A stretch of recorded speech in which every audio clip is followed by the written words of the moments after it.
अल्हम्दुलिल्लाहि रब्बिल आलमीन वस्सलातु वस्सलामु अला सय्यिदिल मुरसलीन अम्मा बअद फ़अऊज़ु बिल्लाहि मिनश शैतानिर रजीम बिस्मिल्लाहिर रहमानिर रहीम। पढ़िए अस्सलातु वस्सलामु अलैका या रसूलल्लाह व अला आलिका व अस्हाबिका या हबीबल्लाह। अस्सलातु वस्सलामु अलैका या नबियल्लाह व अला आलिका व अस्हाबिका या नूरल्लाह। दुरूद पाक पढ़ने के बेशुमार फ़ज़ाइल व बरक़ात हैं। मेरे आका मदीने वाले मुस्तफ़ा सल्लल्लाहु अलैहि वसल्लम का फरमाने आलिशान है, जिसका मज़मून है मन सल्ला अलैया स्वलातन वाहिदतन सल्लल्लाहु अलैहि अशरा। नबी पाक फरमाते जो मुझ पर एक बार दुरूद पाक पढ़े अल्लाह उस पर अपनी 10 रहमतें नाजिल फरमाता है। वमन सल्ला अलैया अशरन सल्लल्लाहु अलैहि मिअता। जो मुझ पर 10 बार दुरूद पाक पढ़े अल्लाह करीम 100 रहमतें नाजिल फरमाता है। वमन सल्ला अलैया मिअतन सल्लल्लाहु अलैहि अल्फा। जो मुझ पर 100 बार दुरूद पाक पढ़े अल्लाह करीम उस पर 1000 रहमतें नाजिल फरमाता है। Look at the beautiful multiplication. Whenever you recite one Durood Pak, you can get 10 mercies, 10 rahma from Allah subhanahu wa ta'ala. हर दुरूद पाक पर 10 रहमतें, 10 पर 100 रहमतें, 100 पर 1000 रहमतें। यानी मैं और आप हम सब चाहते हैं कि घर से निकलें तो खैर से वापस पहुंचें, काम पे, काज पे, कारोबार पे बरकतें रहें, बच्चे पीछे सिक्योर रहें। तो सुभान अल्लाह, जो दुरूद पढ़ रहा है उस पर तो रहमतों की बारिश हो रही है, अल्लाह की रहमत के साए में उसका सफर हो रहा है। हर दुरूद पर मल्टीप्लाई बाई 10 रहमतें। यहाँ तक तो ये बड़ी खूबसूरत हदीस पाक है, मगर इसका जो अगला पार्ट है ना वो उससे ज्यादा खूबसूरत है। नबी पाक फरमाते वमन सल्ला अलैया अल्फन। जिसने मुझ पर 1000 बार दुरूद पाक पढ़ा ज़हमत कतिफुहु कतिफी अला बाबिल जन्ना। आका फरमाते जन्नत के कांधे, जन्नत के दरवाजे पर उसका कांधा मेरे कांधे से छू रहा होगा। सुभान अल्लाह, कांधा किससे छूता है? Very next to me. जब हम नमाज पढ़ते तो इमाम साहब कहते हैं ना कांधे से कांधा मिला ली, यानी मेरे जो बिल्कुल बराबर में होता है मेरा कांधा उससे टच होता है ना। शोल्डर टच किससे होता है? नबी पाक फरमा रहे कि जो 1000 बार दुरूद पाक पढ़ने वाला होगा जन्नत के दरवाजे पर उसका कांधा मेरे कांधे से छू रहा होगा। कितना आसान है नेकियां कमाना है, कितनी अल्लाह ने हम पर मेहरबानी कर दी है। मुझे बताए ना एक दुरूद पाक में देर कितनी लगती है? अस्सलातु वस्सलामु अलैका या रसूलल्लाह। बड़ा मुख्तसर दुरूद पाक सल्लल्लाहु तआला अला मुहम्मद सल्लल्लाहु अलैहि वसल्लम, वेरी शॉर्ट। बेशक और भी बहुत सारे दुरूद पाक है, अगर हम समझने के लिए समझ रहा हूँ, अर्ज कर रहा हूँ, 2 सेकंड में एक दुरूद पाक हो जाता है। If you want to recite 100 times दुरूद पाक you need only 200 seconds, and what the meaning of 200 seconds? about 3 minutes or 4 minutes। 3-4 minute में 100 बार दुरूद पाक हो जाते हैं और बरकतें, 1000 रहमतें मिल गई आपको। एक और हदीस पाक का मजमून है जो 100 बार दुरूद पाक पढ़े उसकी दोनों आंखों के दरमियान लिख दिया जाता है कि ये बंदा निफाक से बरी है, दोज़ख की आग से बरी है। ओनली 100 टाइम्स दुरूद पाक। 4 मिनट 5 मिनट मोबाइल निकाले तो 2-2 3 मिनट की ना जाने कितनी रील्स देख लेते हैं लोग, देखने वाले घंटों मोबाइल पर निकल जाएंगे। उसके लिए टाइम है, जिक्र और दुरूद के लिए टाइम नहीं है। You are researchers, you need so many time. आपको बहुत वक्त चाहिए किसी चीज की रिसर्च का रिजल्ट निकालने के लिए। कितनी मेहनत, महीनों लग जाते होंगे, तब जाके नतीजा निकलता है। बाजों का नतीजा नहीं निकलता होगा, मगर ये कैसा आसान अल्लाह ने हमारे लिए कर दिया कि बैठे बैठे बगैर कोई मेहनत किए नेकियों के अंबार लगाते चले जाएं। जरा मिलकर कहिए सुभान अल्लाह, अल्हम्दुलिल्लाह, अल्लाहु अकबर। कितनी देर लगी इन 3 जुमलों को कहने में? Approximately less than 10 seconds. You spend less than 10 seconds and you know what you get? आपने क्या हासिल कर लिया? अल्लाह के नबी अलैहिस्सलाम के सच्चे वादे हैं जो एक बार सुभान अल्लाह कहे जन्नत में दरख्त लगा दिया जाता, अल्हम्दुलिल्लाह कहे जन्नत में दरख्त, अल्लाहु अकबर कहे जन्नत में दरख्त। कुछ भी नहीं गया। अल्लाह अल्लाह। अगर ये जबान की नेमत का अंदाजा हो जाए ना मेरे प्यारे इस्लामी भाइयों, इस्लामी बहनों, जो मुझे लाइव सुन रहे हैं, बाद में सुनेंगे, अल्लाह ने ये इतनी बड़ी नेमत दी है कि आप बैठे बिठाए लाखों करोड़ों नेकियां कमा लें, लेकिन यही जबान अगर गलत चले तो ये जहन्नम में पहुंचा सकती है। सरकार दो आलम अलैहिस्सलाम ने इसी जबान को पकड़ के फरमाया था ना कि मुझे सबसे ज्यादा खौफ इस चीज से, क्योंकि जबान गलत चलती है लोगों की तो झूठ बोलती है, गीबत करती है, दिल तोड़ देती है, ज्यादती कर देती है, यही जबान जन्नत पे पहुंचा सकती है। अच्छा इस्तेमाल कर ले इसका, सुभान अल्लाह। अच्छा, अब बाज़ औक़ात कुछ लोग कहते हैं जरा कोई स्पेशल वजीफा बता दो, खास वजीफा बता दे। मैं क्या बताऊं, खुद नबी पाक अलैहिस्सलाम ने बताया है।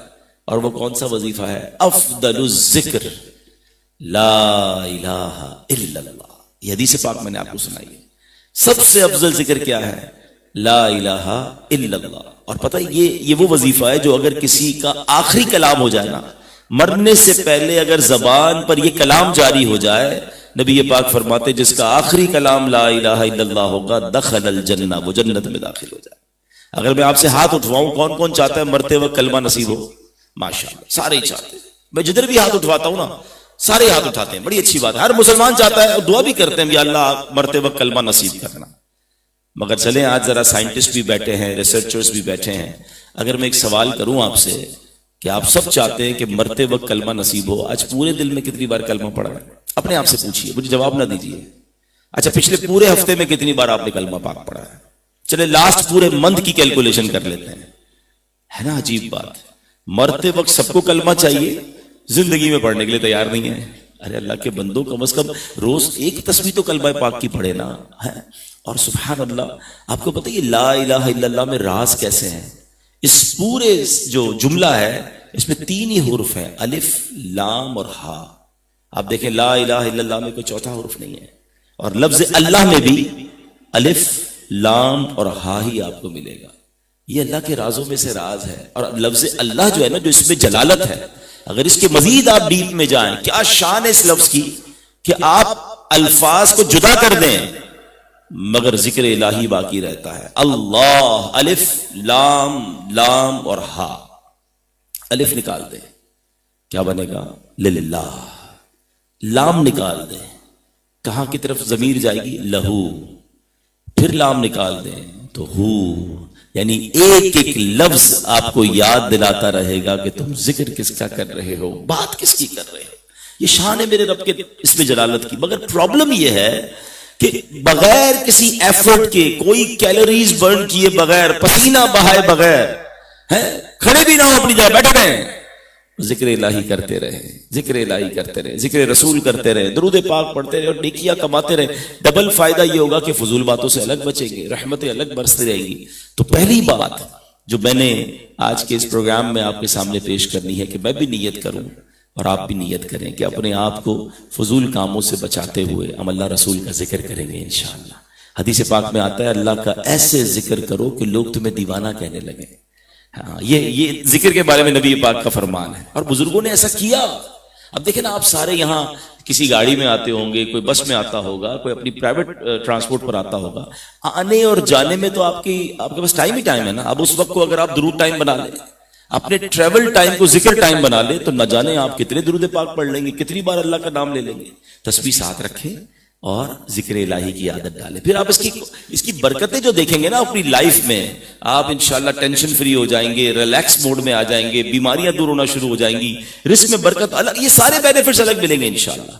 अल्लाह मुझे भी नसीब फरमाए, आपको भी नसीब फरमाए। मुझे अपने पीरो मुर्शिद का एक शेर याद आ रहा है, क्या प्यारी इल्तिजा की है। वो कहते हैं जिक्रो दुरूद हर घड़ी विरदे ज़बां रहे, जिक्रो दुरूद हर घड़ी विरदे ज़बां रहे, मेरी फजूल गोई की आदत निकाल दो।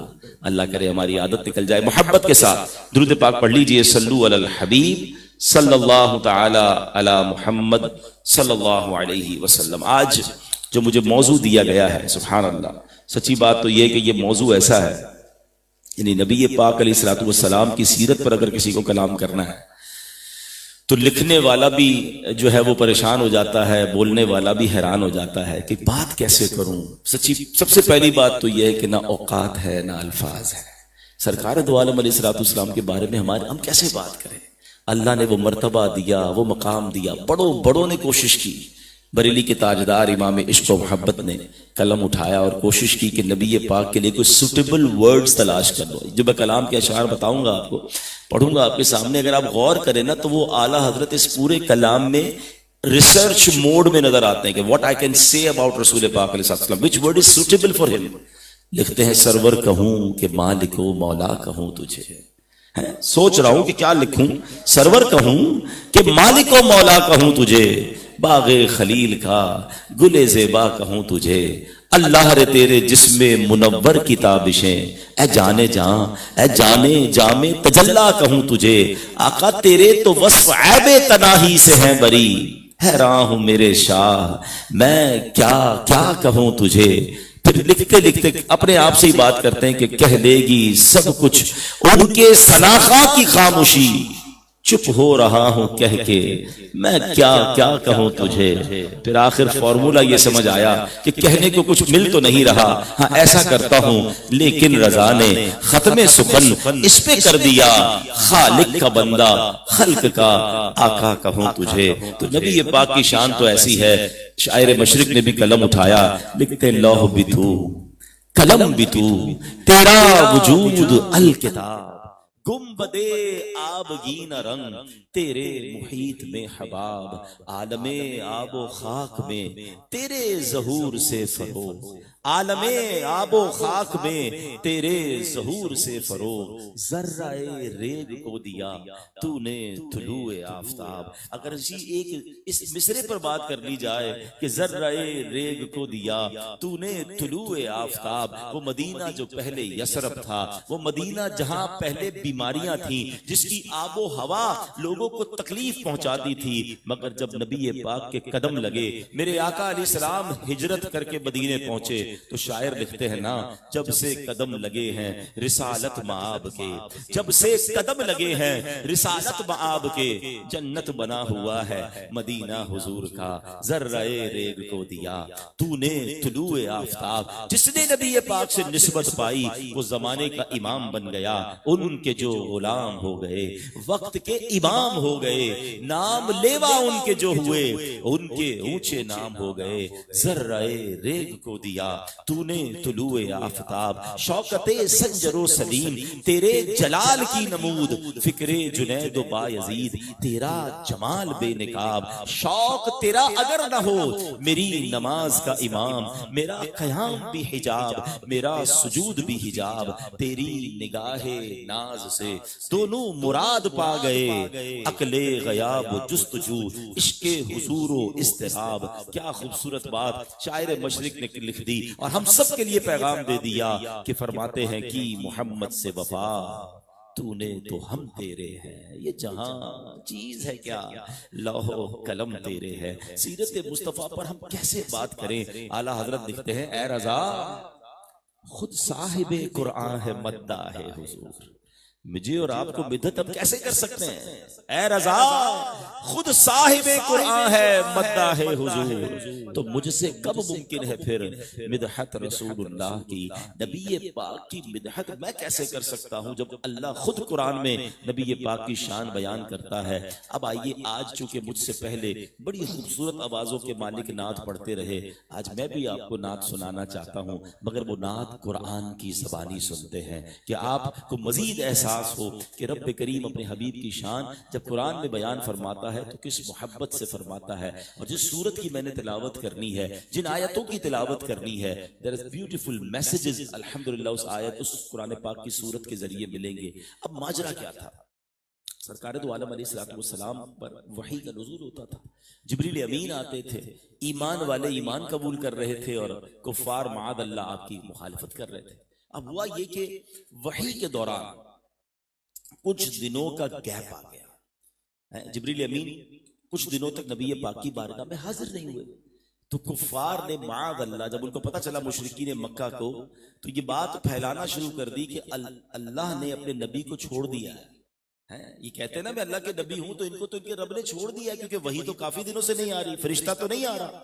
और ये बात मक्के में गर्दिश करने लगी और ये बात सरकार दो आलम अलैहिस्सलाम तक भी पहुंच गई। नबी पाक के सीना अक़दस पर रंज गुजरा कि कुफ्फार इस तरह की बातें कर रहे हैं। अब मुझे बताइए, अगर कोई शख्स आपके खिलाफ बात करे तो जवाब कौन देगा? आप ही देंगे ना। जब मेरे खिलाफ कोई बात करेगा, अगर जवाब देना है तो मैं ही दूंगा। मगर शान मुस्तफ़ा देखें सल्लल्लाहु अलैहि वसल्लम कि उनके खिलाफ र्यूमर्स या गलत बातें कुफ्फारे मक्का कर रहे हैं और जवाब रब कुरान मजीद में इरशाद फरमा रहा है। अच्छा, अब दुनिया में जब कोई हमारा प्यारा रंजीदा गमज़दा हो, आपको पता चले आपके बच्चे का दिल किसी ने तोड़ दिया है, आपके भाई का दिल किसी ने तोड़ दिया, आपके फ्रेंड का दिल किसी ने तोड़ दिया है, और अब आप जा रहे हैं कि उसको थोड़ा सा हील करें, थोड़ा सा उसको जो है उस गम उसका हल्का करें, तो आप क्या करते हैं? आप उसे तसल्ली देते हैं, उसकी तारीफ करते हैं, उसके दिल में खुशी दाखिल करते हैं। अब जरा उस्लूब देखिएगा इस सूरत का। मैं आज कुरान पाक की सूरह वद्दुहा की बात करने आया। अल्लाह करीम कुरान मजीद में किस तरह इरशाद फरमाता है, बिस्मिल्लाहिर रहमानिर रहीम, वद्दुहा वल्लैलि इज़ा सजा। Look at the beautiful way of this सूरा। कुरान की सूरत की स्टार्ट क्या हो रहा है? चढ़ते दिन के वक्त की कसम और रात की जब वो ढांप दे।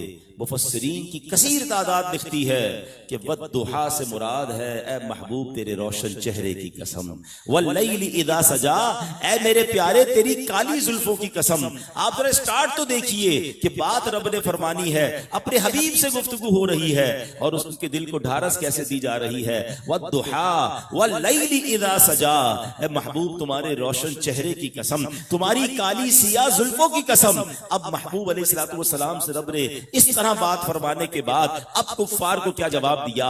मा वद्दअका रब्बुका व मा क़ला, यानी तुम्हारे रब ने ना तुम्हें छोड़ा और ना नापसंद किया। कुफ्फार कह रहे हैं रब ने छोड़ दिया है, और रब कुरान में फरमा रहा है मा वद्दअका रब्बुका व मा क़ला, तुम्हारे रब ने ना तुम्हें छोड़ा और ना नापसंद किया। अब जरा सुभान अल्लाह, जब किसी का दिल रंजीदा हो तो अब उसे तोहफा दिया जाता है, अब उसे खुशखबरी सुनाई जाती है, अब उसके दिल को ढारस दी जाती है। सुभान अल्लाह, रब अपने हबीब अलैहिस्सलाम से कैसा प्यार फरमाता है। अब अल्लाह कुरान में इरशाद फरमाता है वलल आखिरतु खैरुल लका मिनल ऊला। खुदा की कसम, अगर ये एक आयत को मैं और आप समझ जाएं तो ये फलसफा समझ आ जाएगा कि कुरान में नात कैसे रब ने बयान फरमाई। अरे इससे बड़ी नात क्या हो सकती है? अल्लाह कुरान में फरमाता है, और बेशक ए महबूब, इस आयत का तर्जुमा क्या बनेगा?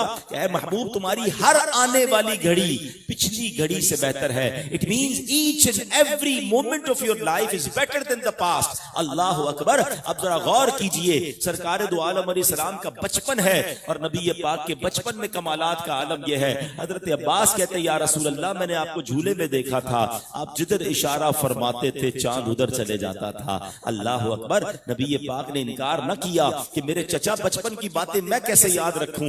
अल्लाह के हबीब अलैहिस्सलाम फरमाते हैं जी मेरे चचा, चांद मुझसे बातें करता था, मैं चांद से बातें करता था।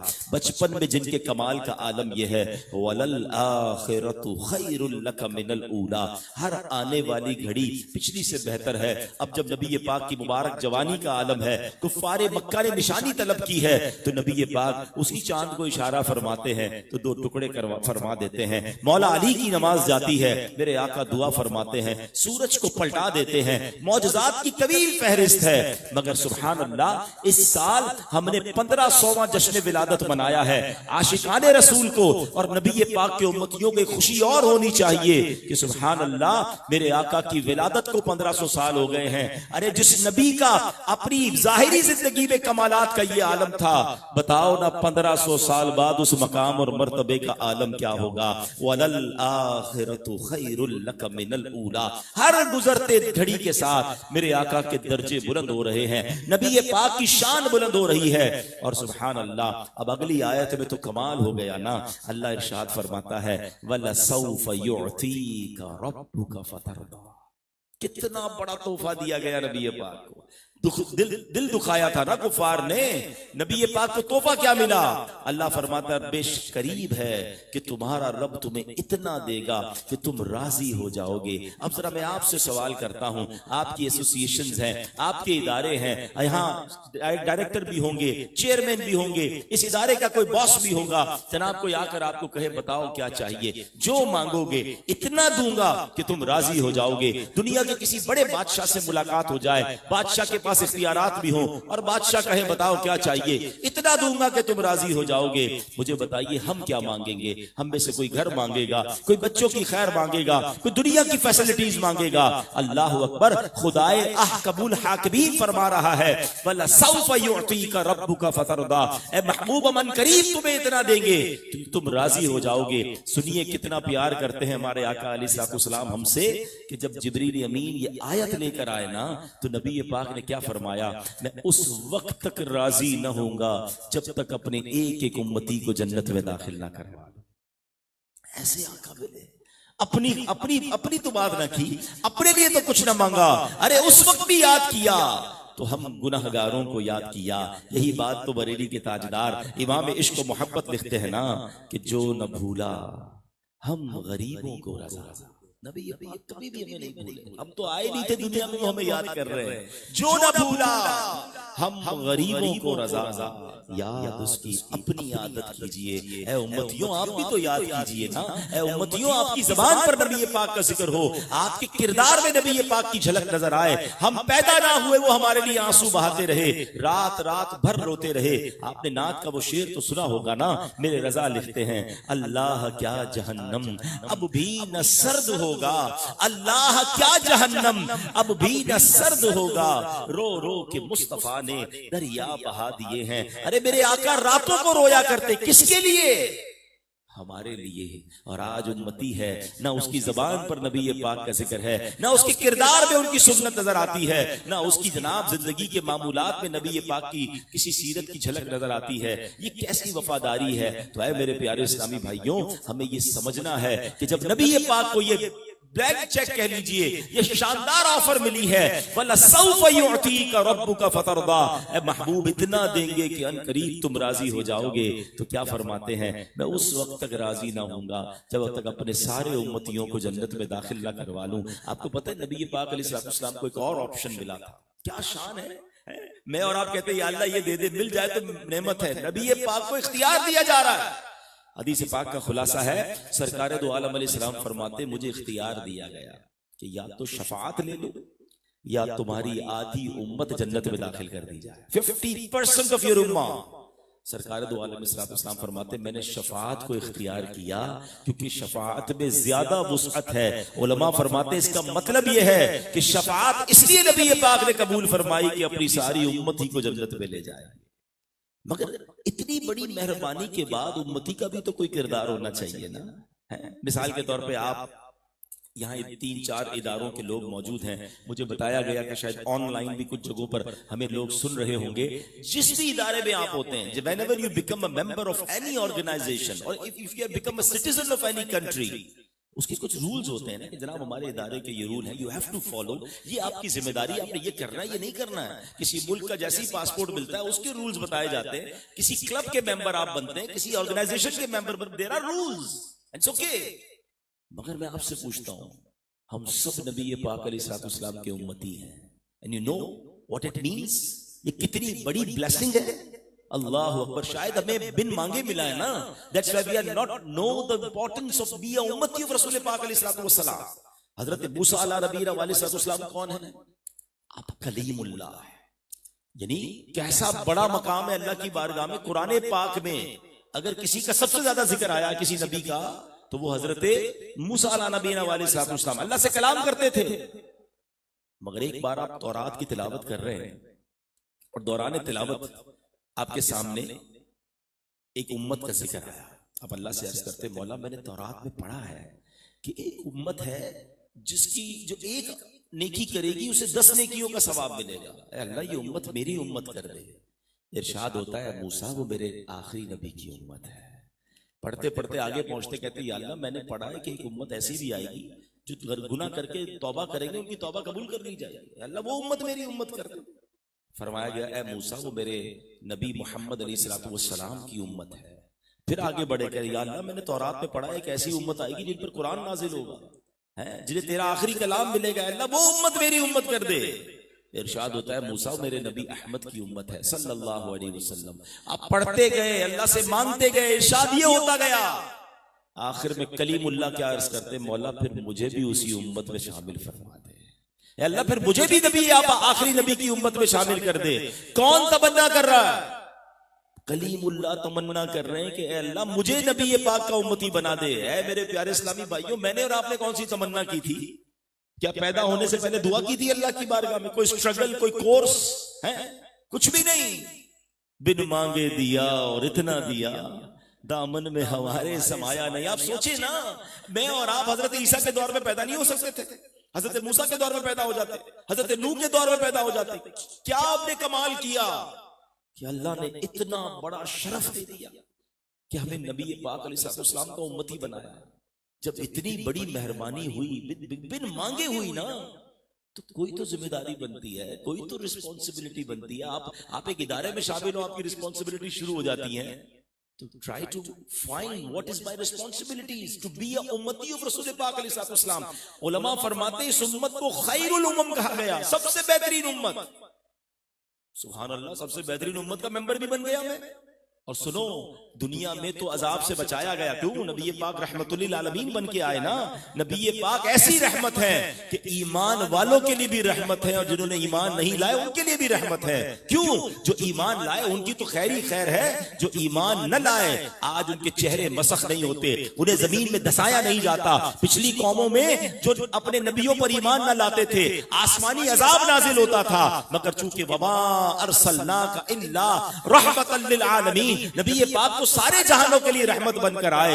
अल्लाह अकबर। उस रहमतुल आलमीन का आलमीनी का सदका देखें कि जनाब आज कुफ्फार जो ईमान नहीं लाते, नबी पाक अलैहिस्सलाम को अपना नबी नहीं मानते, उन पर भी अल्लाह का अजाब नाजिल नहीं हो रहा। वो दुनियावी अजाब से महफूज है। आखिरत की बात और है। तो पता चल रहा है कि जब मैं ईमान वाला नबी पाक का उम्मती हूं, तो फिर तो मुझ पर जिम्मेदारी और बढ़ जाती है। सुभान अल्लाह। अब मैं कुछ थोड़ी सी रिस्पॉन्सिबिलिटी पर बात कर लेता हूं कि आज आए हैं सीरत नबी अलैहिस्सलाम के इस इज्तिमा में आए हैं। मुझे बताइए ना, एक जिम्मेदारी तो हम सब ने लेकर जानी चाहिए, और वो जिम्मेदारी ये है कि कम से कम जब अल्लाह ने मुझ पर इतनी बड़ी मेहरबानी की है ना, तो कम से कम मैं एक जिम्मेदारी तो ले लूं, और वो जिम्मेदारी ये होनी चाहिए कि मैं उम्मती ऐसा बन जाऊं जिसको देखकर कोई कहे कि अगर उम्मती ऐसे हैं तो इसके आका कैसे होंगे, उम्मती ऐसा है तो उसके नबी कैसे होंगे, उम्मती इतना सच्चा है तो उसके नबी की सच्चाई का आलम क्या होगा, अरे उम्मती ऐसा ईमानदार है तो उसके नबी की अमानतदारी का आलम क्या होगा,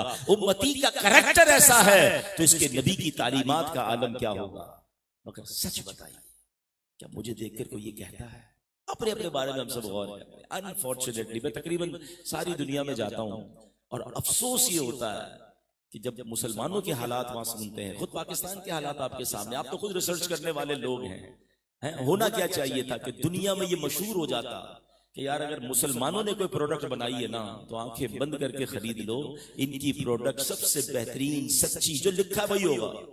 मगर हाल यह है कि हमें खुद अपने मुसलमान ममालिक की प्रोडक्ट खरीदते में डर लग रहा होता है। खासतौर पर दवाई में तो ये कहते हैं यार बाहर से मंगवा लो, पता नहीं पाकिस्तान की दवाई में लिखा कुछ है निकलेगा कुछ। क्यों?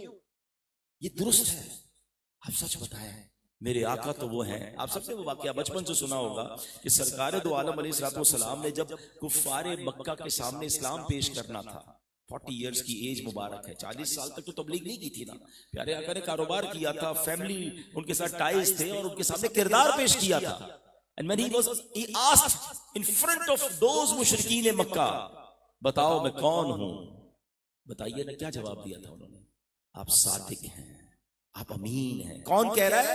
जो ईमान न लाए, मगर इस बात को वो मानते थे कि आप सच्चे हैं, आप अमीन हैं।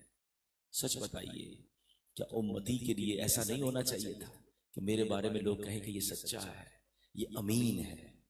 आज किसी के बारे में पूछो ना, यार कारोबार करना है, कर्जा देना है, दे दूं भाई, देख के देना भाई, मुझे तो कोई उम्मीद नहीं तुम्हारे पैसे वापस। तो नहीं है ऐसे बंदे पर जिसके बारे में मुसलमानों को डर लगता है कि यार ये अमानतदार है कि नहीं।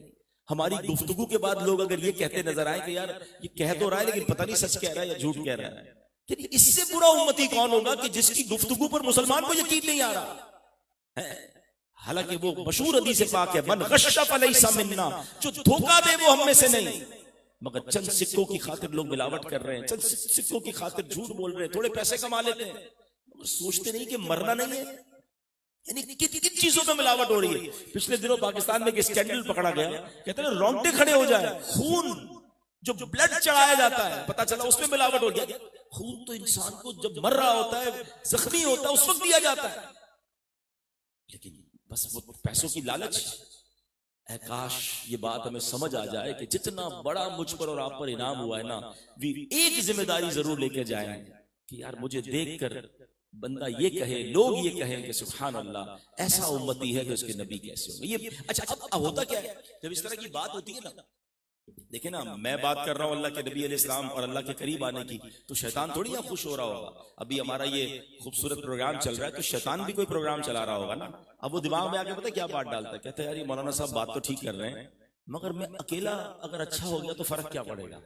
सारे लोग गलत कर रहे हैं, पूरी मार्केट गलत कर रही है, पूरा माशरा ही बिगड़ा हुआ है, तो मुझे अकेले को ठीक होने से क्या फायदा होगा। अब शैतान यहां से टर्न अराउंड करता है। तो मैं सिर्फ एक उसका जवाब आपको देना चाहता हूं। मुझे बताएं, कब्र में आप अकेले जाएंगे या सबको पूरी ऑर्गेनाइजेशन को लेकर जाएंगे? आप अकेले ही जाएंगे ना।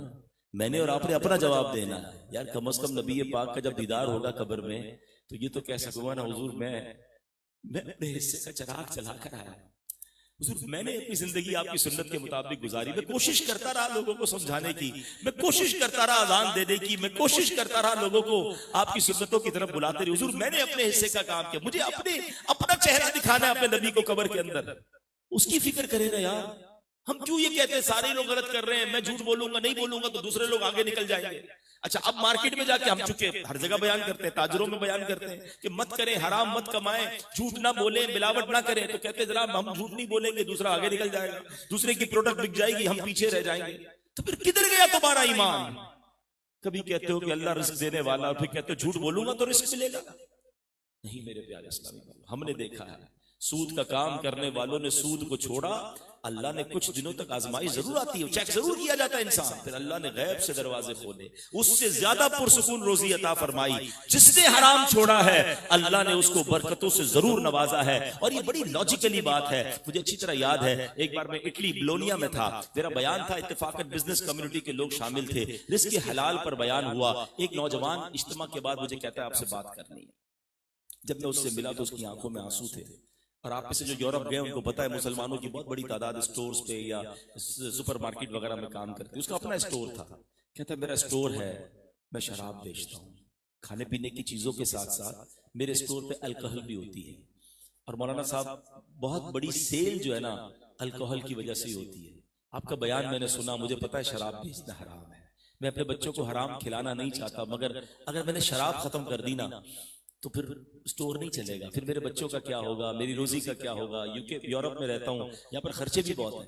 मैंने उसको एक जुमला कहा, शायद ये जुमला आप में से भी या जो मुझे लाइव सुन रहे हैं, बाद में सुन रहे हैं, किसी के दिल पे असर कर जाए। मैंने कहा एक बात बताओ, तुम हराम कमा रहे हो? कहता हाँ हराम कमा। मैंने कहा अल्लाह रोजी दे रहा है? कह रहा हाँ रोजी तो मिल रही है। मैंने कहा हलाल कमाओगे तो वो रोजी बंद कर देगा? है वो ज़ारों की तार रोने लगा। मैंने कहा तुम्हारा ईमान है ना रिस्क देने वाला रब? कहता बिल्कुल ईमान है। मैंने कहा तुम उसे नाराज कर रहे हो, तुम्हें खाना मिल रहा है, तुम राजी करोगे तो बंद हो जाएगा, ये तुम्हारा फिर ईमान क्या? कहता बस आज से वादा हो गया, आज के बाद मैं शराब नहीं बेचूंगा। अब यकीन करें मैं भूल गया इस वाक्य को। मैं 1-1.5 साल बाद फिर दोबारा इटली में बयान था, वही नौजवान मुझे ढूंढता हुआ आया, आपको याद है मैंने आपसे वादा किया था मैं शराब का काम छोड़ दूंगा। मैंने कहा हाँ याद आ गया, क्या हुआ बेटा? कहता अल्हम्दुलिल्लाह अल्लाह ने उससे ज्यादा बरकत डाल दी है। और ये ऐसा ही है, शैतान हिम्मत नहीं करने देता नेकी की तरफ आने के लिए, वो वसवसे दिला रहा होता है। अच्छा सिर्फ हलाल रोजी का प्रॉब्लम नहीं है, जो भी जिंदगी में हम बुरे काम कर रहे हैं, अल्लाह ना करे कोई मेरा भाई मेरी बहन किसी न किसी बुरे काम में है, जब भी आप बुरे काम को छोड़ने की तरफ आओगे ना तो शैतान उसमें रुकावट डालेगा, नहीं नहीं अभी नहीं, बाद में, अभी तो जवानी है, अभी तो मौज कर ले, बाद में सब कर लेंगे, तौबा कर लेंगे ना, बस ठीक है। ये मौलाना साहब जो बयान कर रहे हैं ये भी तो 50 साल के हो गए ना, हम भी 50 साल के होंगे तो तौबा कर लेंगे। शैतान कहीं ना कहीं आपको रोकेगा, लेकिन जिसने हिम्मत की, इसको ब्रेक किया और नेकी की तरफ आ जाता है, अल्लाह उसके लिए गैब से रास्ते खोल देता है, उसके दिल पर सुकून और इत्मीनान की बारिश होना शुरू हो जाती है। तो जनाब ये आज नियत कर लें कि इंशाअल्लाह जब नबी पाक अलैहिस्सलाम हमें ना भूले और हम इतने बड़ी हम पर सादत हुई है, तो हम भी प्यारे आका अलैहिस्सलाम की सीरत पर अमल करें और अपनी लाइफ में ये टारगेट ले लें, ये रिस्पॉन्सिबिलिटी ले लें कि मुझे देखकर कोई कहे कि उम्मती ऐसा है तो नबी कैसे होंगे, इसके आका कैसे होंगे सल्लल्लाहु तआला अलैहि वसल्लम। नबी पाक तो रहमतुल आलमीन है ना। नात के ये शेर तो हमने सुने होंगे कि वो नबियों में रहमत लक़ब पाने वाला, मुरादें गरीबों की बर लाने वाला, मुसीबत में गैरों के काम आने वाला, वो अपने पराए का गम खाने वाला, फकीरों का मलजा, ज़ईफों का मावा, यतीमों का वाली, गुलामों का मौला, खताकार से दरगुजर करने वाला, वो बदनदेश के दिल में घर करने वाला। मुझे बताएं ना कि नाते तो हम सारे सुनते हैं, क्या हम भी खताकार से दरगुजर करते हैं? क्या हम भी यतीमों के मददगार बनते हैं? क्या मुसीबत में गैरों के काम हम भी आते हैं?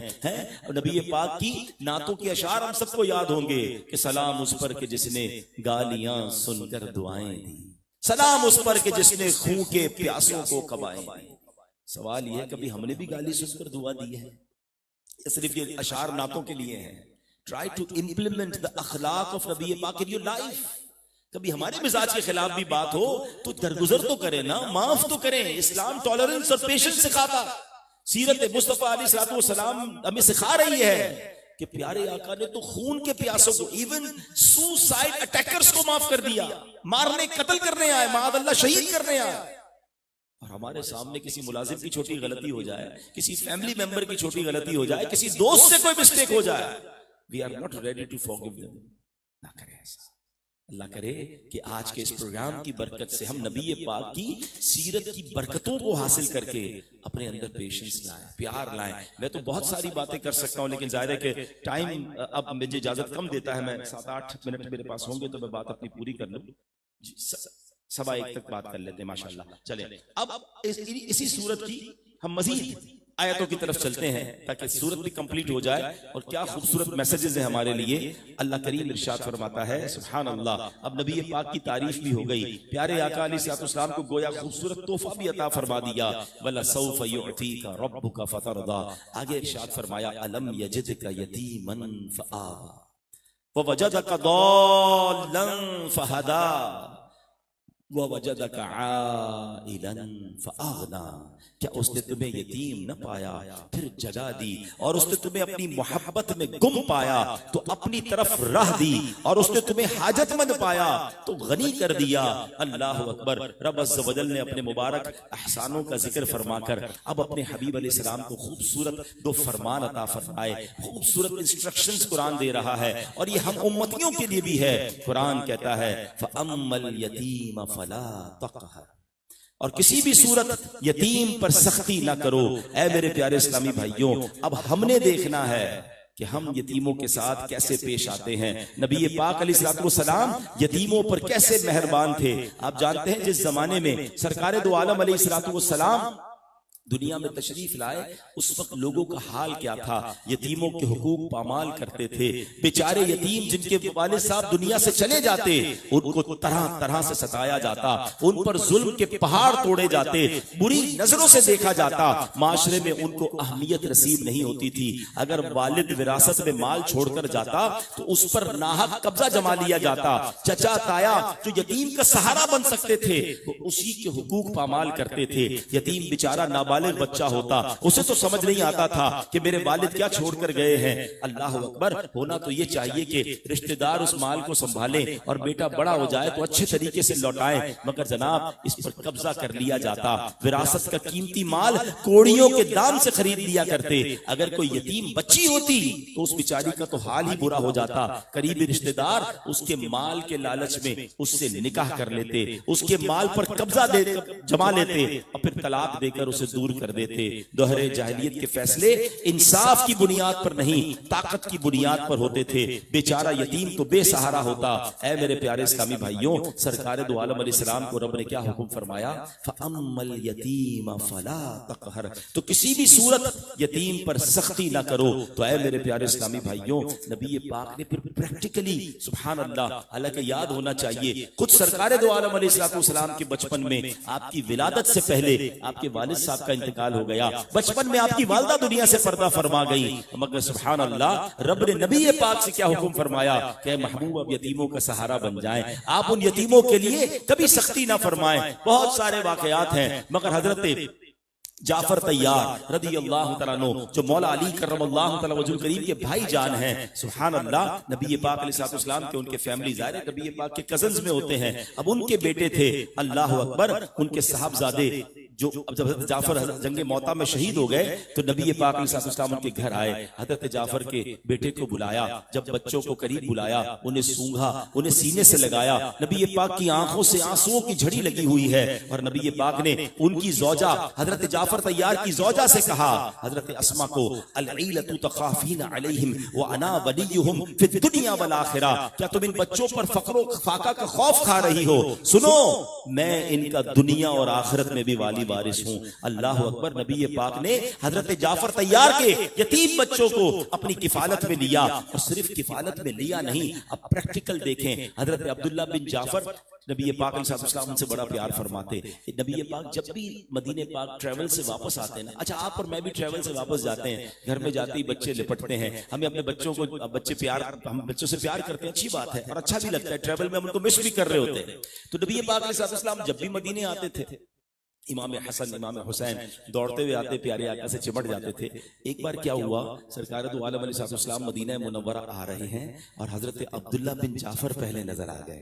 नबी पाक ने उन्हें बिठाया, चूमा और अपनी सवारी पर आगे बिठा लिया।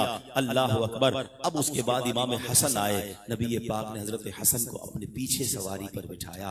उस यतीम बच्चे की किफालत नबी पाक ने ली थी, अपने नवासे से ज्यादा प्रोटोकॉल उसे दिया। अल्लाह अकबर। यह है यतीमों के साथ सलूक। मगर आज हाल यह है बदकिस्मती से, ये मैं बात कर रहा था जमाने जहलियत की, कि नबी पाक के मक्के में आने से पहले लोग किस तरह की हरकतें करते थे, मगर आज मुसलमान कहलाने वाले भी इन बीमारियों में मुब्तला है। आज यतीमों का हक खाया जा रहा है, आज बहनों को विरासत में हिस्सा नहीं दिया जाता, बड़े भाई जो हैं वो छोटे भाइयों को प्रॉपर तरीके से विरासत तकसीम नहीं करते। ये हराम, ये जहन्नम में ले जाने वाला काम। यतीमों के माल को, अल्लाह अकबर, इसका खाने वाला हमेशा बर्बाद होता है। मैं हदीस पाक सुनाता हूँ, सरकार दो आलम अलैहिस्सलाम का फरमान सुनिए। मेरे आका अलैहिस्सलाम फरमाते हैं कि अल्लाह पाक के प्यारे नबी अलैहिस्सलाम ने फरमाया, मुसलमानों में बेहतरीन घर वो है जिसमें यतीम हो और उसके साथ अच्छा सलूक किया जाता हो, और मुसलमानों में सबसे बदतरीन घर वो है जिसमें यतीम हो और उसके साथ बुरा सलूक किया जाता। अब गौर कर रहे हैं कि हमारे अगर खानदान में, हमारी फैमिली में अगर कोई यतीम है, बी कॉन्शियस कि उसके साथ बेहतरीन बर्ताव करें। हुजूर अलैहिस्सलाम ने फरमाया, मिस्कीन लोग जन्नत में मालदारों से 40 बरस पहले जाएंगे। ए आयशा रज़ियल्लाहु ताला अन्हा, मिस्कीन को खाली न फेरो, अगरचे खजूर का एक ही टुकड़ा हो से दे दिया करो। ए आयशा, मिस्कीनों से मोहब्बत करो, उन्हें करीब रखो, बेशक अल्लाह क़यामत के दिन में तुम्हें करीब रखेगा। तो मिस्कीनों के साथ, यतीमों के साथ बेहतरीन सलूक करने का नबी पाक ने हुक्म दिया। बल्कि प्यारे आका अलैहिस्सलाम फरमाते हैं, जो यतीम के सर पर हाथ फेरता है ना अल्लाह की रिजा के लिए, तो जितने बालों पर उसका हाथ गुजरता है, हर बाल के बदले अल्लाह उसके लिए नेकियां अता फरमाता है। सुभान अल्लाह। सिर्फ सर पर शफकत का हाथ फेर दें तो हर बाल के बदले नेकी है। और फरमाया, जो शख्स यतीम लड़की या यतीम लड़के पर एहसान करे वो जन्नत में, मैं और वो जन्नत में, नबी पाक ने दोनों उंगलियां मिलाकर फरमाया, इस तरह अपने साथ जन्नत में रखेंगे नबी पाक। किसको? जो यतीम बच्चों के साथ अच्छा सलूक करने वाला हो सकता है यहाँ पर, हो सकता है बाद में इस बयान को सुनने वाले ऐसे अफराद हों जो इस बात पर तवज्जो ना दे रहे हों। यतीम के एक एक रुपए को आपने संभालना है और उस तक पहुंचाना है, अच्छा सलूक करना है। अब आप कहेंगे, जनाब मेरे पास, हमारे खानदान में कोई यतीम नहीं, कोशिश चेक करें आपके पड़ोस में कोई होगा। जरूरी नहीं कि आप यतीम बच्चे को अपने घर अडॉप्ट कर लें, कम से कम किसी एक फैमिली को तो तलाश कर लें कि जहां यतीम और बेवा खातून हो, उनको हर महीने अपनी हैसियत के मुताबिक कोई हेल्प करें। क्योंकि नबी पाक ने फरमाया कि मैं और वो जन्नत में ऐसे साथ होंगे। अगर नबी पाक का साथ चाहिए, अल्लाह कुरान में अपने हबीब से फरमा रहा है कि महबूब यतीम के साथ सख्ती न करो। और सुभान अल्लाह, कुरान में एक और जगह रब ने इरशाद फरमाया, इन्नल लज़ीना यअकुलून अम्वालल यतामा ज़ुल्मन इन्नमा यअकुलून फी बुतूनिहिम नारा व सयस्लौन सईरा। किस तरह डराया है कुरान ने। अल्लाह फरमाता है, बेशक वो लोग जो जुल्म करते हुए यतीमों का माल खाते हैं, वो अपने पेट में बिल्कुल आग भरते हैं और अनकरीब ये लोग भड़कती हुई आग में जाएंगे। तो ऐ मेरे प्यारे इस्लामी भाइयों, हमें सूरह बद्दुहा यतीमों के साथ भी बेहतरीन सलूक करने का दर्स देती है। और सुभान अल्लाह, जो आखिरी आयत है, क्या खूबसूरत आयत है, व अम्मस्साइला फला तनहर। ए महबूब, जब कोई तुम्हारे दर पर साइल आ जाए तो उसे खाली न लौटाना। अल्लाह अकबर। अब जरा गौर कर लीजिए मेरे प्यारे इस्लामी भाइयों, हमें ये गौर करना है कि प्यारे आका से तो फरमाया गया कि महबूब कोई साइल आए उसे खाली न लौटाना, मगर क्या हमारे पास जो साइल आता है हमारा उससे बर्ताव क्या होता है? पहले जरा 2 मिनट शान मुस्तफ़ा पर बात कर लें। अल्लाह ने क्या फरमाया? महबूब कोई मांगने वाला आ जाए उसे लौटाना नहीं। और दूसरी जगह हमें क्या कहा जा रहा है? वलौ अन्नहुम इज़ ज़लमू अनफुसहुम जाऊका। मैंने बयान के शुरू में कहा था आज नात सुनाऊंगा मगर कुरान से सुनाऊंगा। ये नात की कैसी खूबसूरत आयत है कि अल्लाह फरमा रहा है अगर जब वो अपनी जानों पर जुल्म कर बैठे तो ए हबीब तुम्हारी बारगाह में हाजिर हो जाएं। अब जानों पर जुल्म क्या है? गुनाह हो गया तो महबूब के दर पर जाओ। कारोबार में गलती कर ली, कर्जा चढ़ गया, महबूब के दर पर जाओ। अच्छा खाने पीने में एहतियात नहीं की, सेहत खराब की, अपनी जानों पर जुल्म किया, मुफस्सिरीन लिखते किसी तरह भी अपने आप को प्रॉब्लम क्रिएट कर ली, ए महबूब ए मेरे उम्मतियों महबूब के दर पर जाओ। वलौ अन्नहुम इज़ ज़लमू अनफुसहुम जाऊका, जाओ मेरे हबीब के दर पर। और हबीब से क्या फरमाया? फअम्मस्साइला फला तनहर। हमें कहा जा रहा है महबूब के दर पर जाओ और हबीब से कहा जा रहा है कि जब कोई साइल आ जाए तो वापस ना लौटाना, उसे झिड़कना नहीं, उसकी झोली भर देना। और अल्लाह अकबर, मेरे आका अलैहिस्सलाम की शान ही यही है कि नबी पाक के पास जब जब कोई साइल आया। अच्छा कमाल देखें, वक्त थोड़ा है वरना इसी एक आयत में इतनी सारी बातें उलमा ने बयान की कि इसको कैटेगराइज रब ने नहीं किया कि महबूब तुम्हारे पास कोई पैसे मांगने आए तो पैसे दे देना, कर्जा मांगने आए तो कर्जा दे देना। ये भी नहीं फरमाया कि दुनिया मांगने आए तो दुनिया देना। ए महबूब जैसा साइल आए, साइल ने जो मांगना है तुमने सब कुछ अता फरमाना है। और सुभान अल्लाह, हजरत जाबिर कहते हैं मा सुइला रसूलुल्लाह सल्लल्लाहु अलैहि वसल्लम शैअन कत्तु फकाल ला। फरमाते हैं कि कभी ऐसा नहीं हुआ कि नबी पाक अलैहिस्सलाम से कुछ मांगा गया हो और आपने ला यानी इनकार फरमाया हो। जो सवाल करने आता था नबी पाक अता फरमाते थे। मुझसे पहले नात पढ़ी जा रही थी ना, बचपन से ये आला हज़रत का कलाम सुन रहे हैं। मेरे रजा ऐसे ही कलम नहीं उठाते, ये इसी हदीस की तरफ इशारा है। आका ने कभी ला नहीं कहा, नहीं कहा। सुभान अल्लाह, यही तो नात का शेर है कि वाह क्या जू जो करब है शहे बतहा तेरा, नहीं सुनता ही नहीं मांगने वाला तेरा। अरे यही बात तो हजरत जाबिर बिन अब्दुल्लाह ने लिखी है कि नबी पाक से कभी किसी ने लफ्ज़ ला नहीं सुना। सुभान अल्लाह। अब एक और खूबसूरत बात कि उलमा फरमाते इस आयत में रब ने फरमाया महबूब जब भी साइल आए अता करना है। तो प्यारे आका के पास लोग पैसे भी मांगते थे, वो भी अता फरमाते, खाना मांगते थे, वो भी अता फरमाते। और सुभान अल्लाह, हजरत अबू हुरैरा आकर याददाश्त मांगते हैं, नबी पाक वो भी अता फरमाते। हजरत ओकाशा की तलवार टूट जाती है, आका से अर्ज करते हैं हुजूर तलवार टूट गई है। नबी पाक दरख्त की टहनी पकड़ाते हैं, वो तलवार बन जाती है। हजरत अबू कुतादा की आंख निकल जाती है और आकर कहते हैं हुजूर आंख बाहर आ गई है। अरे जिसने जो मांगा मेरे आका ने लुआब दहन लगाया और वो आंख वापस लगाई। हजरत अबू कुतादा कहते हैं अब ये आंख पहली आंख से ज्यादा अच्छा देखने लग गई है। अम्मस्साइला फला तनहर। मौला अली एक बार नबी पाक की, मौला अली करमल्लाहु तआला वजहुल करीम की शान देखें।